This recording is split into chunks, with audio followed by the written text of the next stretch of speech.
नमस्कार। Naveen senior secondary school Gangapur city की online classes में मैं गोविंद गुप्ता आपका हार्दिक स्वागत करता हूं। आज हम 11th कॉमर्स में अकाउंट सब्जेक्ट्स में लेसन नंबर 1 का जो टॉपिक है लेखांकन की आधारभूत शब्दावली, बेसिक अकाउंटिंग टर्मिनोलॉजी, इसको हम पढ़ेंगे। इसको आज समझने की कोशिश करेंगे। इसमें क्या है कि इससे पहले वाले जो वीडियो थे उसमें हमने इनकी जनरल एंट्रियां की है ना। जनरल एंट्री का एक बेसिक करने का नियम सिद्धांत, वही किस प्रकार से हम जनरल एंट्री करते हैं, उस जनरल एंट्री को करना हमने सीखा है। अब ये जो आज का टॉपिक है, हम इसकी अकाउंटिंग में जो शब्दावली प्रयुक्त करते हैं, कौन कौन से शब्द ऐसे यूज होते हैं, उन शब्दों का अर्थ क्या होता है अकाउंटिंग में, कैसे उनको हम समझते हैं, वो हम यहाँ समझने की कोशिश करेंगे उनको। ठीक है, तो देखें अपन।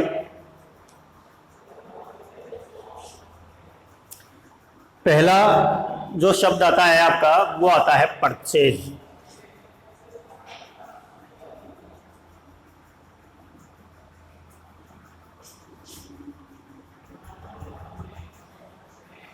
क्रय। इनको आपकी जो बुक है उस बुक में ये सारी डिटेल इनकी लिखी हुई है, लेकिन मैं आपको यहाँ पर जो इसको समझाऊंगा तो एक अपनी शब्दों में इनको हम समझाने की कोशिश करेंगे आपको। आप इसके चाहें तो नोट्स भी इनके तैयार कर सकते हैं, वीडियो को देख देख के उनसे अपने नोट्स आप तैयार कर लें। तो देखिए परचेज जो है क्रय, अब जैसा कि इसके नाम से ही स्पष्ट है परचेज। अब परचेज हम किसे कहते हैं? परचेज का मतलब है जब हम कोई माल खरीदते हैं तो ऐसा माल जिसे लाभ कमाने के उद्देश्य से खरीदा जाता है, या ऐसा माल जिसे बेचने के उद्देश्य से खरीदा जाता है, वो आपका क्रय परचेज कहलाता है। जैसे इसमें दे रखा है क्रय से तात्पर्य माल के खरीदने से है। यदि व्यावसायिक संस्था क्रय वगैरह करती है तो बेचने के लिए खरीदा गया माल क्रय कहलाता है। तो कुल मिला के क्रय किसे कहते हैं हम? परचेज। जब हम कोई भी माल खरीदते हैं, वस्तु खरीदते हैं, तो वो हमारा माल खरीदने को ही हम क्रय कहते हैं। ऐसा नहीं है कि भाई हमने फर्नीचर परचेज किया तो फर्नीचर को हम क्रय कहेंगे क्या? नहीं कहेंगे। लेकिन यदि कोई संस्था फर्नीचर का ही कारोबार करती है, फर्नीचर को खरीदती है, बेचती है, तो फर्नीचर उसके लिए हो गया माल। तो जब वो फर्नीचर खरीदेगी तो वो उसके लिए परचेज कहलाएगा। लेकिन अन्य संस्थाएं जो फर्नीचर का क्रय विक्रय नहीं करती है, उनके लिए वो परचेज नहीं कहलाएगा। ठीक है, तो परचेज का मतलब क्या हुआ? परचेज का मतलब है क्रय का कि जब कोई संस्था माल खरीदती है, ठीक है, जब अपन किसी वस्तु को बेचने के उद्देश्य से खरीदते हैं तो वो हमारा परचेज कहलाता है। तो एक लाइन में अगर आप इसको समझें कि जब किसी वस्तु को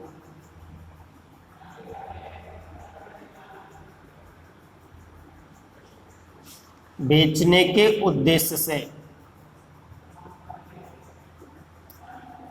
खरीदा जाता है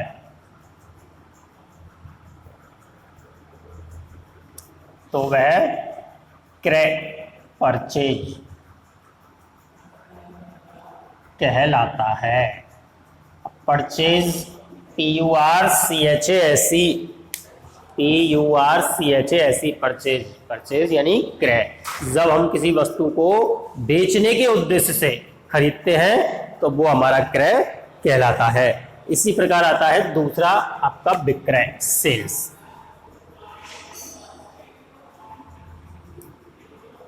विक्रय सेल्स है, इनका अपन को अर्थ समझना है बस, है ना, ज्यादा कुछ इसमें नहीं है, केवल अपन को अर्थ समझना है। सेल्स यानी कि विक्रय। अब सेल्स का अपन को मानना है कि बेचना। अब बेचने का मतलब क्या है? अब जैसे मैंने हाथ में ये मोबाइल है और मैंने ये मोबाइल बेच दिया, 5,000 रुपए का मोबाइल मैंने बेच दिया। लेकिन अब मैं यहाँ क्या मोबाइल का व्यवसाय करता हूँ क्या? तो अगर मैं यहाँ मोबाइल का व्यवसाय करता हूँ तो मैंने जो मोबाइल बेचा है वो मेरा कहलाएगा सेल्स। लेकिन यदि मैं मोबाइल का व्यवसाय नहीं करता हूँ, भाई मैं तो टीचर हूँ, मैं मोबाइल का व्यवसाय नहीं करता हूँ, तो मैंने जो मोबाइल बेचा है इसको मैं सेल्स नहीं कहूँगा, ये सेल्स नहीं कहलाएगी। ठीक है, तो सेल्स कब कहलाएगी? जब आप माल को बेचते हैं। माल कौन सा होता है? व्यापारी जिस वस्तु में व्यापार करता है उसे हम माल कहते हैं। वैसे मैं आपको इससे पहले इसमें जो ये क्रय विक्रय ये जो दे रखी है, इसके अलावा मैं आपको एक दूसरे रूप में इसको समझाता हूँ, आप उसकी उस चीज़ को समझिए और उससे आपके ये सारी चीज़ें एक ही बार में समझ में आ जाएंगी। ये तो बुक की भाषा है, थोड़ा सा बुक का तरीका है, लेकिन बुक के तरीके के बजाय अपन इसको यूं समझें। सबसे पहले आप समझिए माल, गुड्स।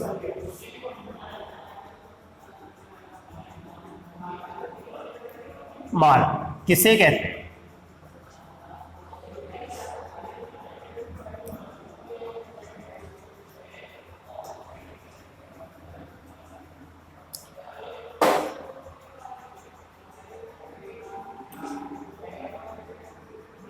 संस्था या व्यक्ति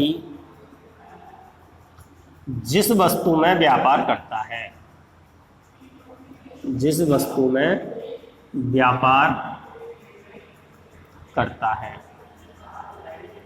अर्थात व्यापार का मतलब क्या हुआ? अर्थात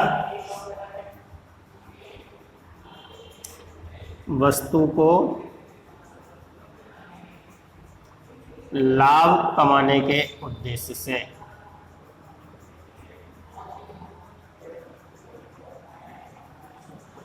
से खरीदता और बेचता है।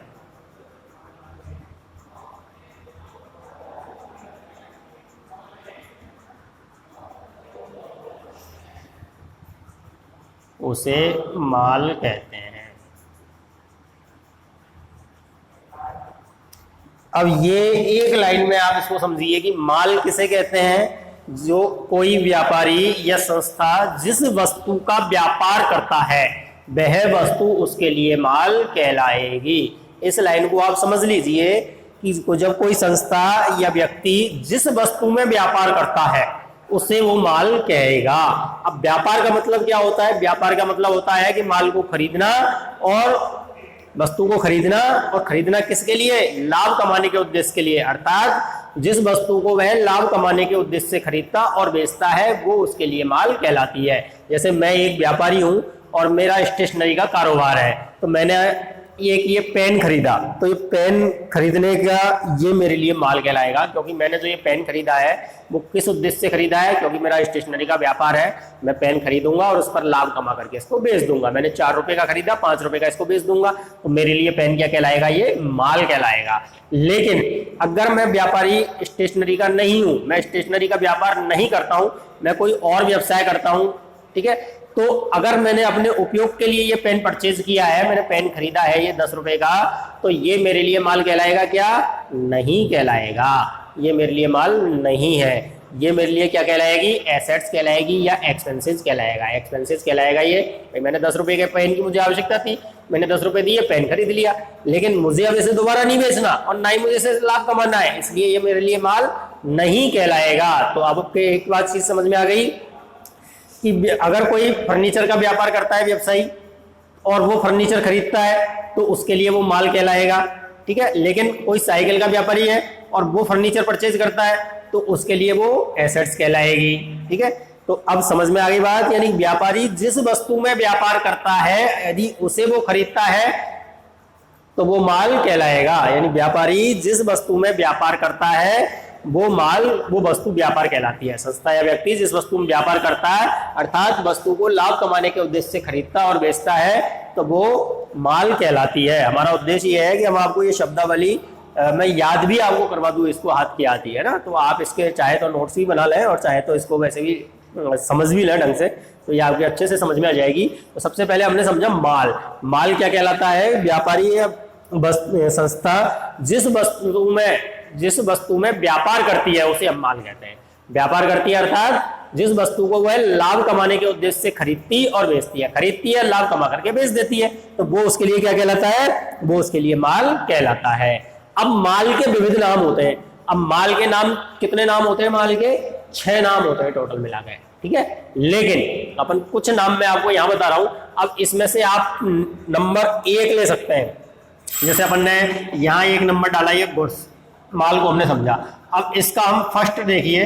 अब फर्स्ट आता है आपका परचेज, PURCHASE, RCHASE, परचेज, इसको कहते हैं हम क्रय।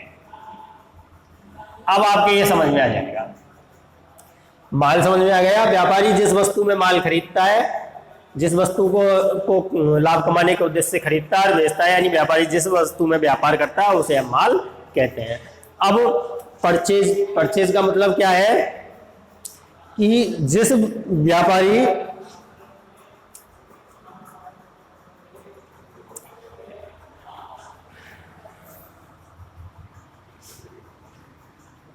व्यवसायी द्वारा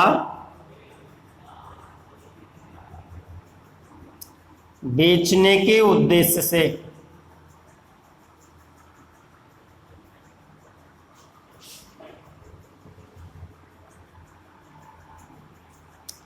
खरीदा गया माल पब्लिक वस्तु क्रय कहलाती है।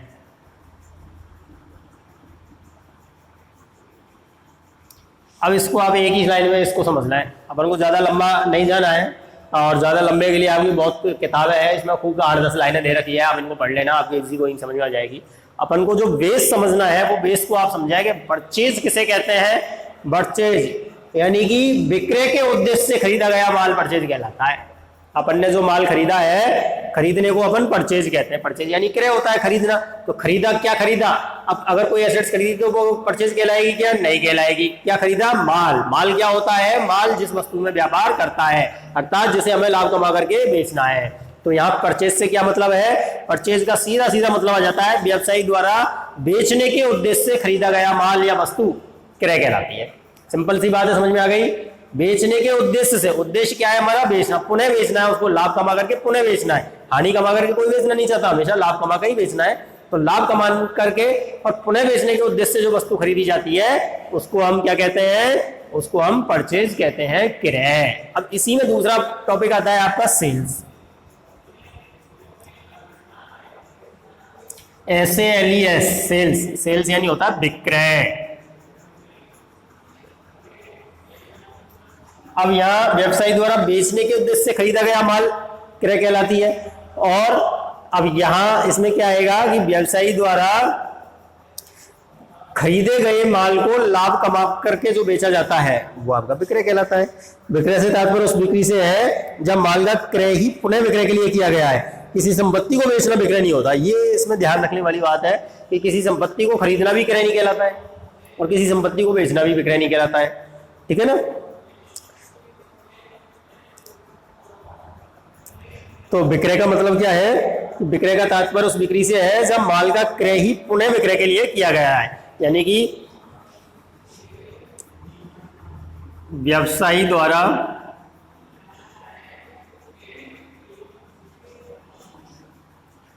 खरीदे गए माल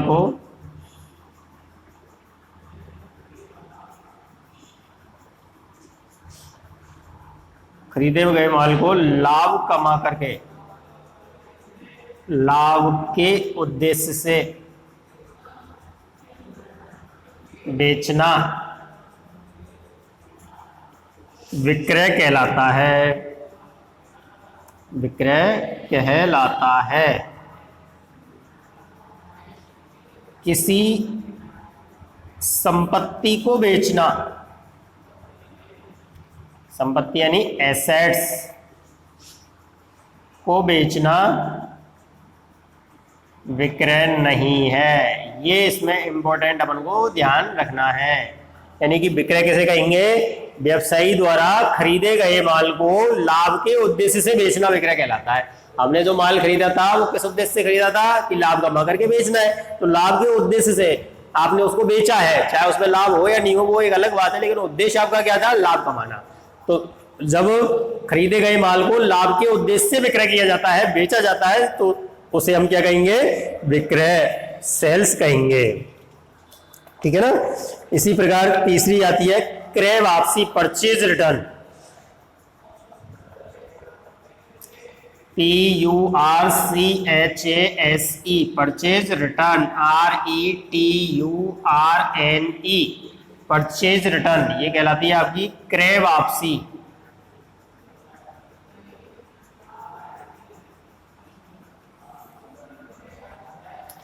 अब जैसा कि इसके नाम से ही स्पष्ट है, परचेज रिटर्न, परचेज किसे कहते हैं?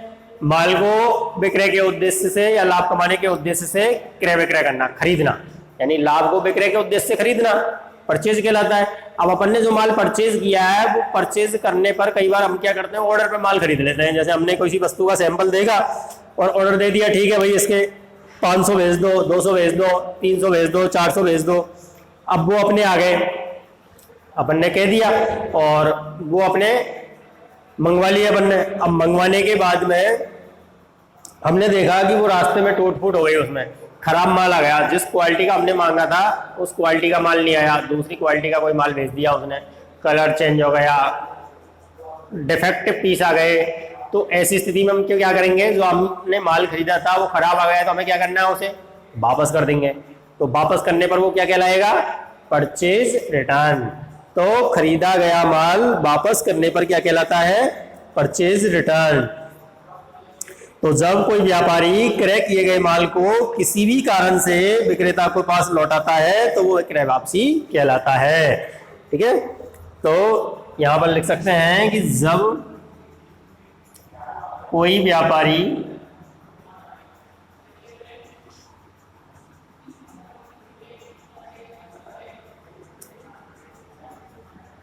किसी कारण से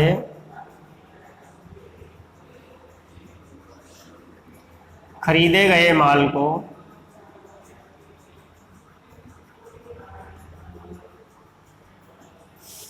विक्रेता को वापस कर देता है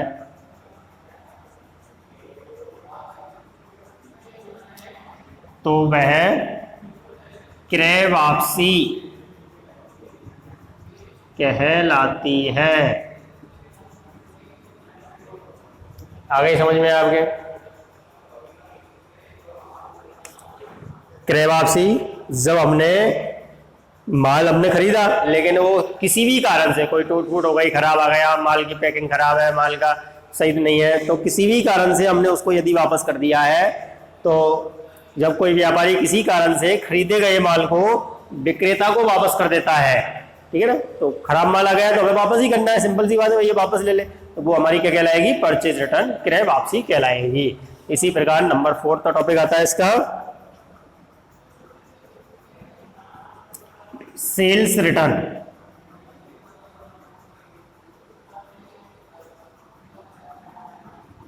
SALESRETURN सेल्स रिटर्न, विक्रय वापसी।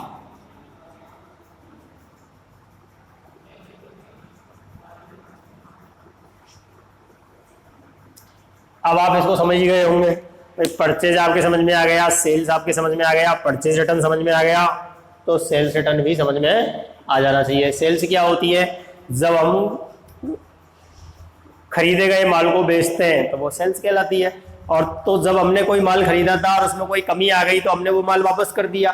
तो इसी प्रकार जो माल हमने बेचा है वो भी तो खरीदने वाले को उसमें भी तो कोई कमी लग सकती है, तो वो भी हमें माल वापस बेच सकता है। ठीक है, तो जब विक्रय किए गए माल को क्रेता द्वारा हमें वापस किया जाता है तो वो क्या कहलाती है, विक्रय वापसी कहलाती है। जब व्यापारी द्वारा बेचे गए माल को माल का क्रेता किसी भी कारण से वापस लौटा देता है तो उसे विक्रय वापसी कहा जाता है। तो इसको हम यहां लिख सकते हैं कि जब व्यापारी द्वारा बेचे गए माल को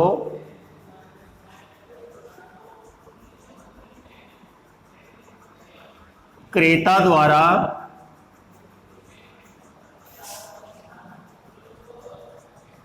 किसी भी कारण से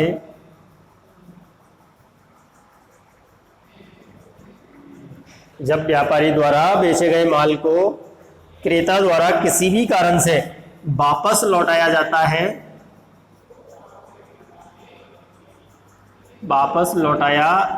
है, तो इसे हम विक्रय वापसी कहते हैं।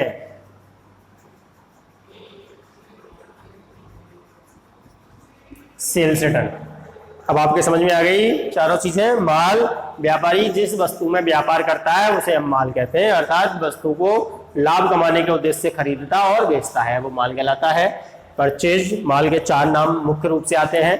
पहला आता है परचेज, जब वस्तु को बेचने के उद्देश्य से खरीदता है तो वो माल परचेज कहलाती है। तो दूसरा आता है सेल्स, जब वस्तु को क्रय की गई वस्तु को लाभ के उद्देश्य से बेचा जाता है तो वो आपकी विक्रय कहलाती है।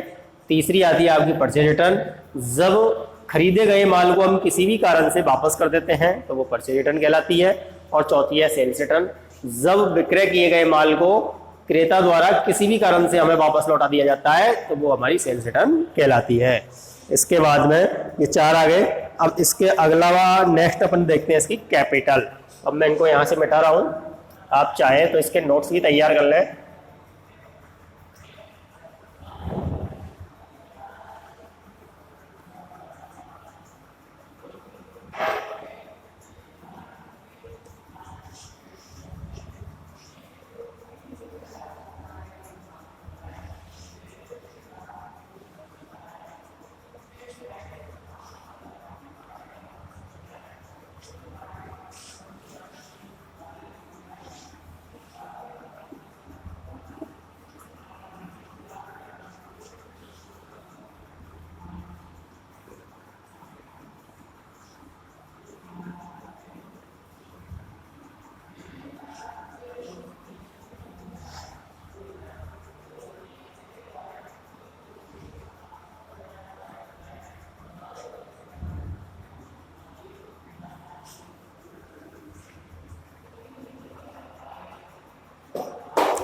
इसके बाद आता है आपका कैपिटल। ये कुछ शब्द है, इनको अपन समझ लेंगे एक बार तो ठीक रहेगा। 5th नंबर पे आपका आता है कैपिटल, पूंजी। CAPITAL, कैपिटल यानी होता है पूंजी। जब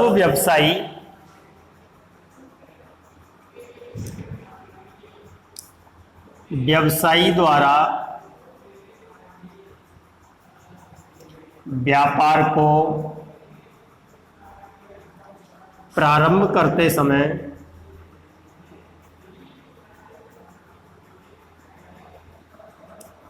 समय लगाई गई राशि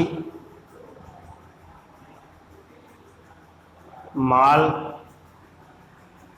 व संपत्ति क्या कहलाती है? पूंजी कहलाती है। ये इसकी डेफिनेशन है। Capital, what is capital? Capital किसे कहते हैं? जब भी कोई व्यापारी अपना बिजनेस स्टार्ट करता है, व्यवसाय प्रारंभ करता है, तो व्यवसाय प्रारंभ करते समय जो वो राशि लगाता है, कैश लगाता है, कोई माल लगाता है, स्टॉक लगाता है या कोई एसेट्स लगाता है, तो वो सारी की सारी उनका जो टोटल है वो क्या कहलाएगा? कैपिटल कहलाएगी, वो पूंजी कहलाएगी। ठीक है ना? तो व्यवसायी द्वारा व्यवसाय में लगाई जाने वाली जो राशि, माल या संपत्ति, तो उनका योग क्या कहलाता है? कैपिटल कहलाता है। सिंपल सी बात है। आप यूं मान के चलो कि ए एक व्यवसायी है, बिजनेस स्टार्टेड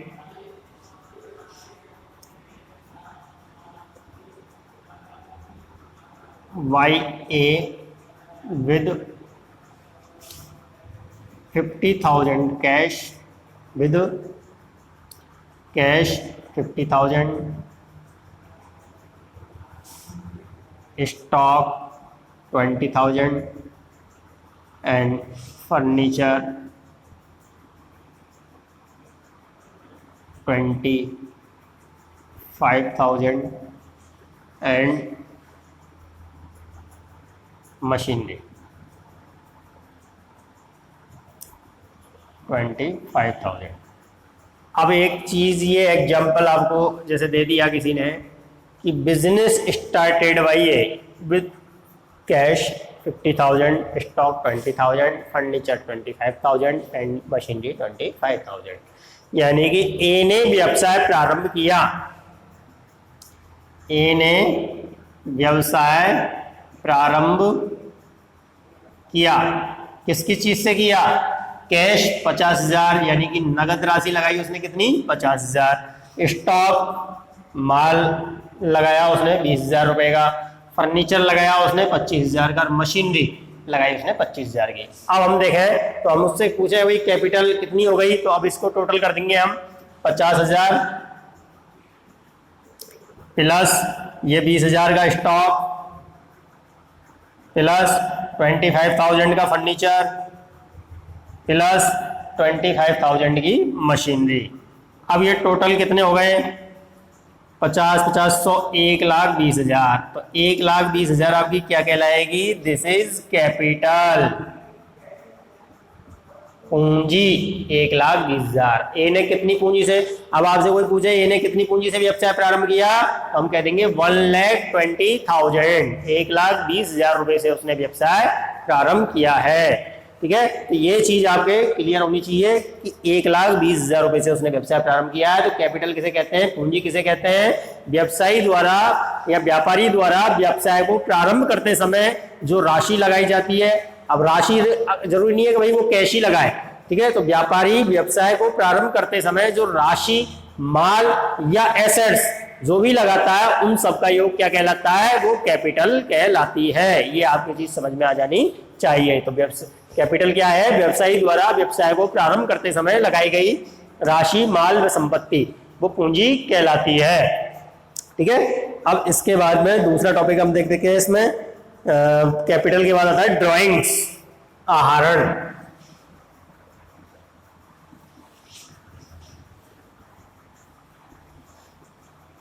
एक बार ये शब्दावली आपके समझ में आ जाएगी तो फिर आपको ज्यादा एंट्रियां करने में ज्यादा दिक्कत नहीं आएगी।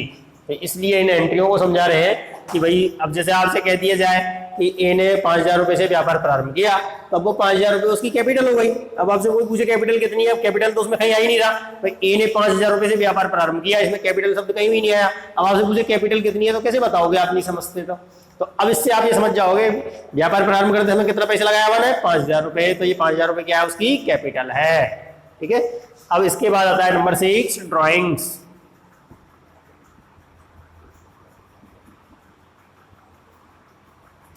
आहरण,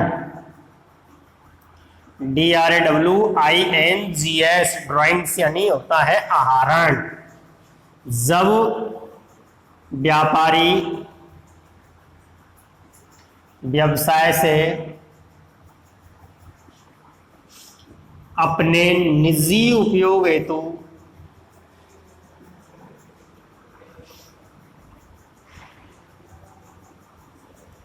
कोई राशि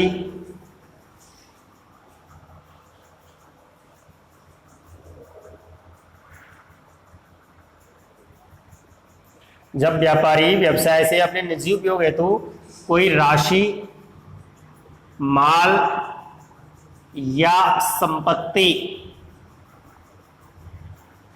निकालता है तो उसे आहरण कहते हैं, ड्राइंग्स। ये चीज आपके समझ में आ जानी चाहिए कि व्यवसाय और व्यवसाय का स्वामी दोनों अलग अलग व्यक्ति है।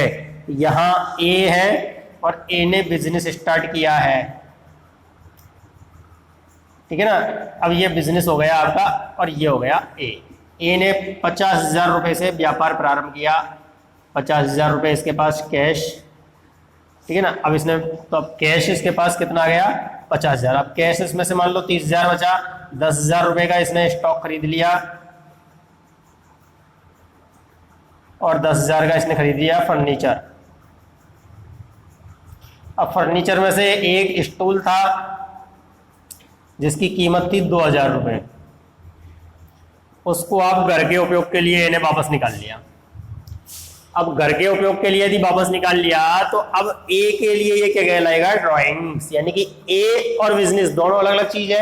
ए व्यवसाय का स्वामी है तो जब व्यापारी या व्यवसाय के स्वामी द्वारा अपने निजी उपयोग हेतु कोई व्यवसाय से राशि, माल या संपत्ति निकालता है तो उसे हम क्या कहते हैं, ड्राइंग्स। अगर व्यवसाय के उपयोग के लिए निकालता है तो कोई बात ही नहीं है। अब जैसे एक राम व्यक्ति था, राम ने अपनी पुत्री की शादी के लिए व्यवसाय से 50,000 रुपए निकाल लिए। अब काय के लिए निकाले, पुत्री की शादी के लिए, तो वो क्या कहलाएंगे, ड्राइंग्स कहलाएंगे। एक व्यक्ति था एक्स ने अपने घर के बिजली के बिल के 5,000 रुपए चुका दिए व्यवसाय में से, तो वो क्या कहलाएगा, ड्राइंग्स कहलाएगा। एक व्यक्ति ने अपने दूध का बिल 2,000 रुपए चुकाया, तो वो क्या कहलाएगा, ड्राइंग्स कहलाएगा। ठीक है, तो समझ में आ गई बात। यानी कि व्यवसाय के स्वामी द्वारा, व्यापारी का मतलब क्या है यहाँ पर, व्यवसाय का स्वामी, ये होता है व्यवसाय का स्वामी जो व्यापारी है, व्यवसाय का स्वामी। तो जब व्यवसाय के स्वामी द्वारा व्यवसाय से अपने निजी उपयोग के लिए, अपने घर परिवार के उपयोग के लिए कोई राशि, माल या वस्तु निकालता है, एसेट्स निकालता है, तो उसे हम क्या कहते हैं, आहरण कहते हैं। अब आहरण के बाद अब नेक्स्ट चीज आती है आपकी एसेट्स, संपत्तियां। अब अपन बार बार ये संपत्ति शब्द का उपयोग कर रहे हैं, तो अब वो क्या होती है, ASSETS, एसेट्स, संपत्तियां।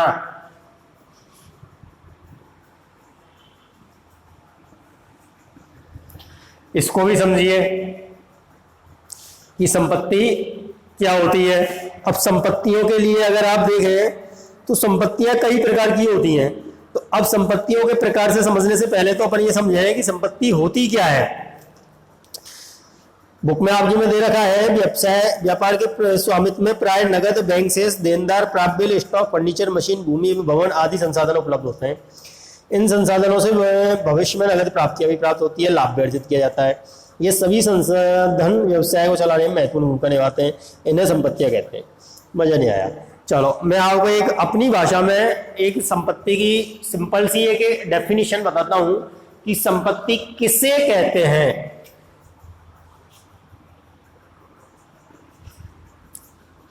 ऐसी वस्तुएं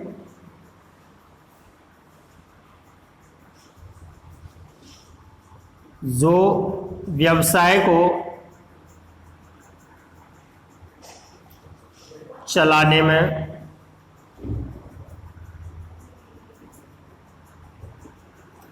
सहायक हो तथा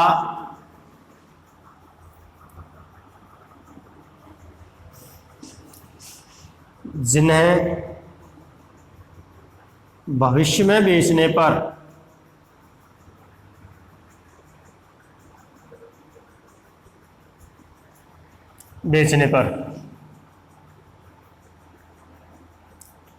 कोई राशि प्राप्त होती हो,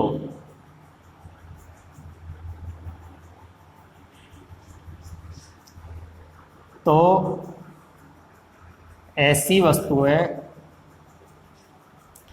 वस्तुएं जो व्यवसाय को चलाने में सहायक हो तथा जिन्हें बेचने पर कोई राशि प्राप्त होती हो, वे संपत्तियां कहलाती है।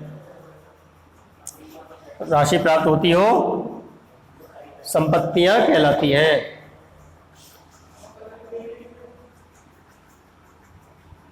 संपत्ति कहलाती है एसेट्स। ये हुई आपकी एसेट्स की डेफिनेशन। एसेट्स दोबारा समझ लें आप। एसेट्स, संपत्तियां किसे कहते हैं, ऐसी वस्तुएं जो व्यवसाय को चलाने में सहायक हो। अब देखो दोनों ही दो चीज मैंने इसमें दी है, इसकी डेफिनेशन में दो चीजें हैं, वस्तुएं जो व्यवसाय को चलाने में सहायक हो और दूसरी चीज है जिनको भविष्य में बेचने पर पैसा मिलता हो।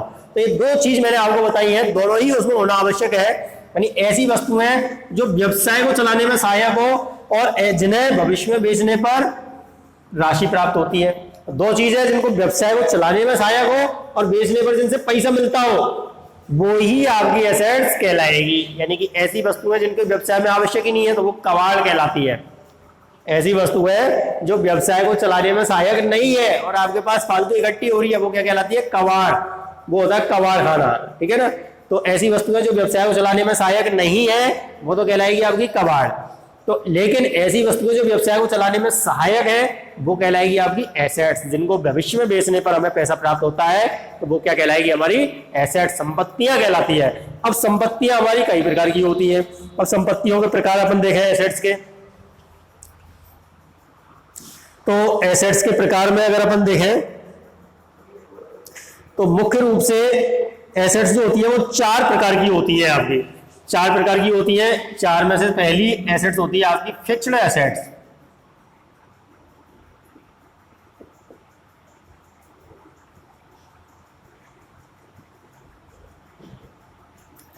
स्थायी संपत्तियां।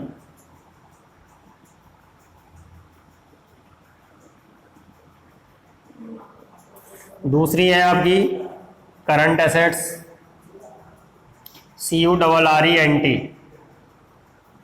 करंट एसेट्स, चालू संपत्तियां।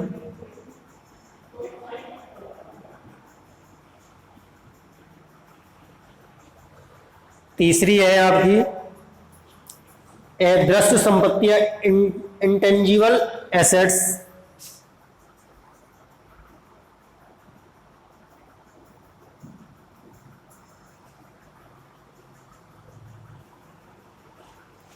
अदृश्य संपत्तियां।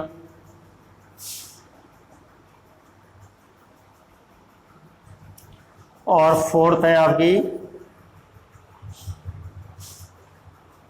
फिक्टियस एसेट्स।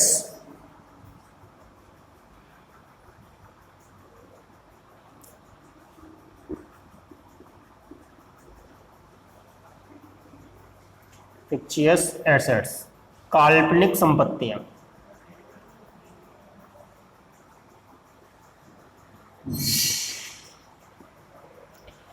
अब इनको आप समझिए जैसे कि इनके नाम से ही स्पष्ट है। अब संपत्तियां आपकी समझ में आ गई। संपत्तियां क्या होती हैं? संपत्तियों में 2 चीजें होनी चाहिए, एक तो वो व्यवसाय को चलाने में सहायक हो और दूसरी भविष्य में बेचने में पैसा मिलता हो। ठीक है, 2 चीजें अगर उनमें है तो वो हमारी व्यवसाय की एसेट्स है। अगर वो व्यवसाय को चलाने में सहायक नहीं है या जिनको बेचने पर भविष्य में पैसा नहीं मिलता है तो वो हमारी एसेट्स नहीं है। एसेट्स किन की कहलाएगी? जो भविष्य में बेचने पर जिनसे पैसा मिलता है और व्यवसाय को चलाने में सहायक है, तो वो हमारी एसेट्स है। अब एसेट्स अपन की हो गई 4 प्रकार की। पहली आती है आपकी फिक्स्ड एसेट्स, स्थायी संपत्तियां। ऐसी संपत्तियां जो, अब स्थायी मतलब समझ गए आप भाई, फिक्स्ड है ना, तो कुछ ना कुछ इसके नाम से ही हमारे समझ में आ रहा है। स्थायी संपत्तियां नहीं, ऐसी संपत्तियां जो व्यवसाय में लंबे समय तक रहती हैं, वो कौन सी संपत्तियां कहलाती है? स्थायी संपत्तियां। अब लंबे समय से मतलब कितना है भाई आपका? लंबे समय का मतलब 1 साल, 6 महीने, 2 महीने, 5 साल, 10 साल, 20 साल, 50 साल, किसको लंबा समय कहेंगे? इसकी कोई डेफिनेशन नहीं होती। लेकिन लंबे समय का आप मतलब एक सामान्य जो अपन का लेते हैं वो लेते हैं 1 वित्तीय वर्ष से अधिक समय के लिए। ठीक है ना, 1 वर्ष का मतलब यहाँ पे वर्ष का मतलब ये नहीं होता, वर्ष का मतलब होता है अपन का वित्तीय वर्ष, फाइनेंशियल ईयर। अप्रैल से मार्च जो अपन का चलता है कंपनी अधिनियम के अनुसार, 1 अप्रैल से 31 मार्च। तो सामान्यतः ऐसी संपत्तियां जो 1 वित्तीय वर्ष से अधिक समय तक व्यवसाय में रहती हैं वो फिक्स्ड एसेट्स कहलाती है। तो स्थायी संपत्तियां कौन सी संपत्तियां होती हैं? ऐसी संपत्तियां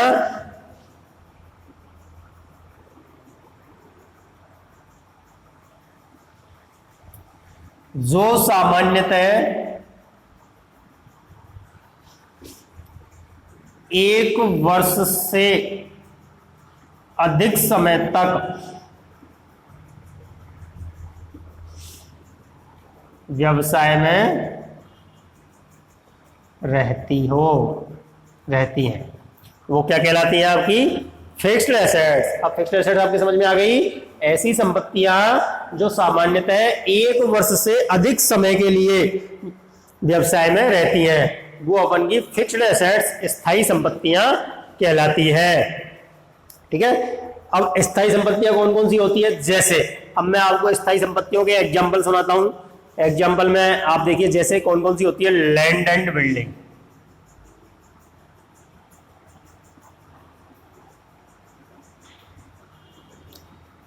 लैंड एंड बिल्डिंग, बिना भूमि और भवन के, यानी बिना बिल्डिंग के कोई व्यवसाय चलाया जा सकता है क्या? नहीं चलाया जा सकता। तो अब ये व्यवसाय को चलाने में सहयोगी है कि नहीं है? अगर आपके पास बिल्डिंग है तो वो आपकी घर की बिल्डिंग हो गई, तो आपको व्यवसाय को चलाने में सहयोग है। और भविष्य में इनको बेचने पर पैसा भी मिलेगा कि नहीं मिलेगा? मिलेगा, दोनों ही चीजें हैं। तो ये कौन सी एसेट्स कहलाएगी? आपकी एसेट्स कहलाएगी।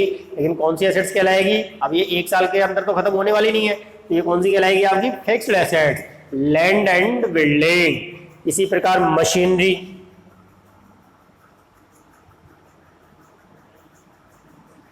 आपने कोई प्रोडक्ट आप तैयार करते हैं, प्रोडक्ट बनाने के लिए आपको मशीन की आवश्यकता है, पैकिंग करने के लिए मशीनरी की आवश्यकता है, वो मशीनरी आपने व्यवसाय में लगाई। अब वो मशीन ऐसी तो है नहीं कि 1 साल में खराब हो जाएगी, लंबे समय तक चलेगी, और व्यवसाय को चलाने के लिए भी सहयोगी है, और बाद में बेचने पर उससे पैसा भी मिल जाएगा। तो ये कौन सी कहलाएगी? आपकी फिक्स्ड एसेट्स। इसी प्रकार फर्नीचर, फर्नीचर जो जरूरत है अपन को, टेबल, कुर्सी, स्टूल, ये सब भी आपके फर्नीचर के अंतर्गत आते हैं, और इनको भविष्य में बेचने पर पैसा मिलता है और ये व्यवसाय को चलाने में सहायक होते हैं। तो ये भी आपकी क्या कहलाएगी? फिक्स्ड एसेट्स कहलाएगी। इसी प्रकार कोई कार, स्कूटर, मोटरसाइकिल, ये भी आपको सप्लाई करने के लिए आवश्यक है, तो ये भी आपके फिक्स्ड एसेट्स कहलाएगी। तो इसी प्रकार बहुत सारे इसके एग्जाम्पल होते हैं, अपन अभी इसको शॉर्ट में ही समझें। तो ऐसी संपत्तियां जो सामान्यतः 1 वर्ष से अधिक समय तक व्यवसाय में रहती है, वो आपकी क्या कहलाती है? फिक्स्ड एसेट्स, स्थायी संपत्तियां। इसी प्रकार करंट एसेट्स, अब करंट एसेट्स किसे कहेंगे? चालू संपत्तियां। ऐसी संपत्तियां जो 1 वर्ष से अधिक समय के लिए रहती है, वो तो फिक्स्ड कहलाती है। तो करंट क्या हो गई? समझ गए? ऐसी संपत्तियां जो 1 वर्ष से कम समय के लिए रहती है, जो 1 वर्ष से अधिक समय के लिए है वो तो फिक्स्ड हो गई, और जो 1 वर्ष से कम समय के लिए है वो कौन सी हो गई? Current assets. तो इसमें लिख दें आप, ऐसी संपत्तियां जो 1 वर्ष से कम समय तक व्यवसाय में रहती है।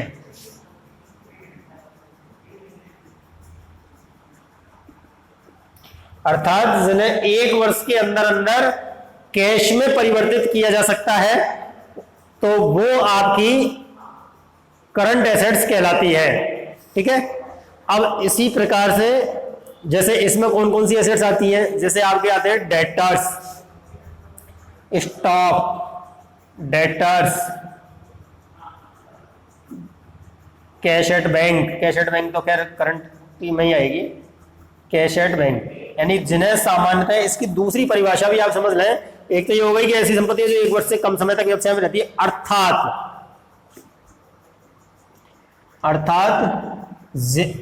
जिन्हें 1 वर्ष के अंतर, 1 वर्ष के अंदर नगद में परिवर्तित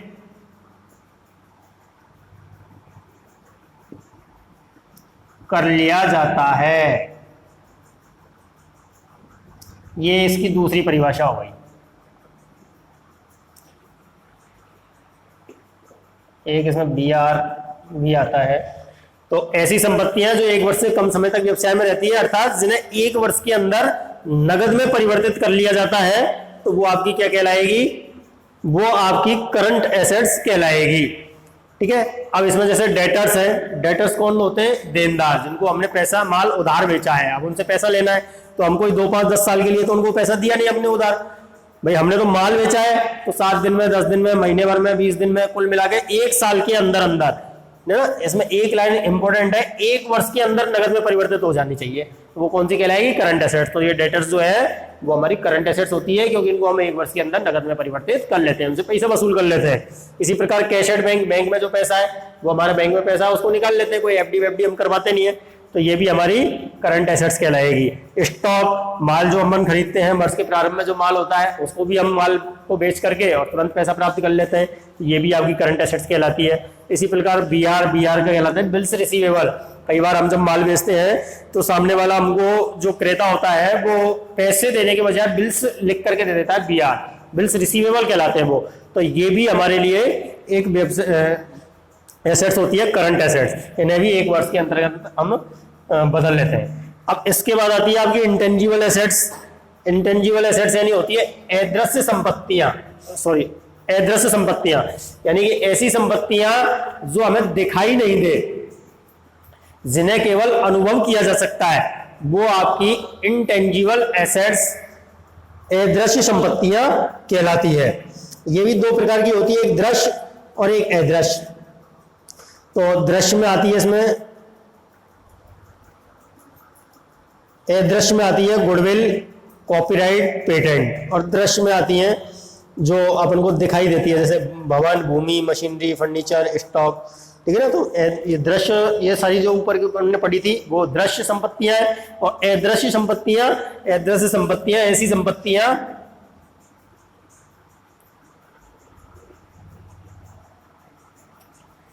जो दिखाई ना दे, सिंपल सी बात है, अदृश्य जो दिखाई ना दे, जिन्हें केवल महसूस किया जा सकता है,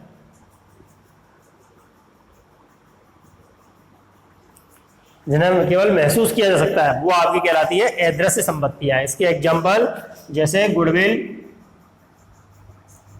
ख्याति, कॉपीराइट, पेटेंट, ईटीसी। इनके बाद में आपकी जैसे आएगी तो और आपको डिटेल से इसमें बताएंगे।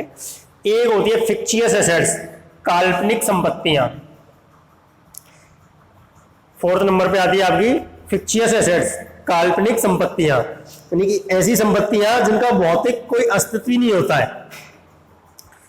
इनको हम केवल कई बार ख्याति मूल्य होने पर भी पुस्तकों में दिखाई जाती है, तब यह काल्पनिक संपत्ति होती है। काल्पनिक संपत्तियों का महत्व नहीं होता है। इस प्रकार व्यवसाय में बहुत हानि हो रही हो तो उसे भी कृत्रिम रूप से ख्याति में समायोजित कर ख्याति की राशि बढ़ा दी जाती है। तो कृत्रिम संपत्तियां, काल्पनिक संपत्तियां, फिक्शियस एसेट्स ऐसी एसेट्स होती हैं जो वास्तव में कोई एसेट्स नहीं होती हैं, लेकिन जब व्यवसाय हमारा बहुत ज्यादा हानि में जा रहा हो तो हमारी हम पूंजी को बढ़ाने के लिए जो इसकी काल्पनिक एसेट्स को हम चिट्ठे में दिखा देते हैं, तो वो काल्पनिक संपत्तियां कहलाती हैं। ठीक है, इसके बाद अगला वीडियो जो है उसमें हम इसके और आगे की जो शब्दावली है, जैसे लायबिलिटीज हैं, डेटर्स, बीआर, इनको आगे और भी पढ़ेंगे हम। तो अभी ये